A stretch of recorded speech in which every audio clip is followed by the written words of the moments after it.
লাইফে কোনো negative situation কি ইমিডিয়েটলি চেঞ্জ করতে চান? মানে আপনার লাইফে অনেক নেগেটিভ থিংস আছে যেগুলো আপনি কমপ্লিট রিজলভ করতে চান, কিন্তু আপনি কিছুতেই বুঝতে পারছেন না এই রেজলিউশনটা আপনি কিভাবে করবেন।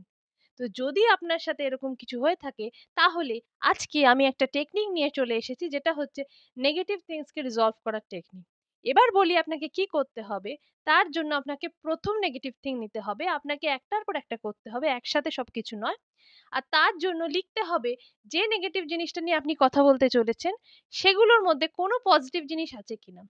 ধরুন, আমি কারোর সাথে রিলেশনশিপ ভালো করতে চলেছি, তো আমাকে লিখতে হবে যে রিলেশনশিপটাকে আমি ভালো করতে যাচ্ছি, তার মধ্যে অ্যাকচুয়ালি কোনো পজিটিভ জিনিসপত্র আছে কিনা।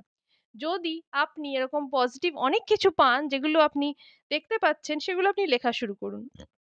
28 দিন এই প্র্যাকটিসটা আপনি করতে শুরু করুন আপনার সেই প্রবলেমের জন্য। আর আপনি দেখবেন 29তম দিনে আপনার লাইফে কোনো না কোনো একটা ম্যাজিক হয়েছে। হয়তো আপনার সেই রিলেশনশিপ খুব ভালো হয়ে গেছে তার সাথে, অথবা আপনার অন্য কারোর সাথে আরো রিলেশনশিপ ভালো হয়েছে, কারণ আপনি তার প্রতি ভালোবাসা দেওয়ার বা সাপোজ আমি বলতে যেটা চাইছি সেটা হচ্ছে যে কৃতজ্ঞতা যাপন করার কিছুই এরকম পাননি। তো আপনি ট্রাই করুন আপনার এই নতুন প্রসেসটা, শুধু রিলেশনশিপের জন্য না, আপনার যে কোনো প্রবলেমের জন্য।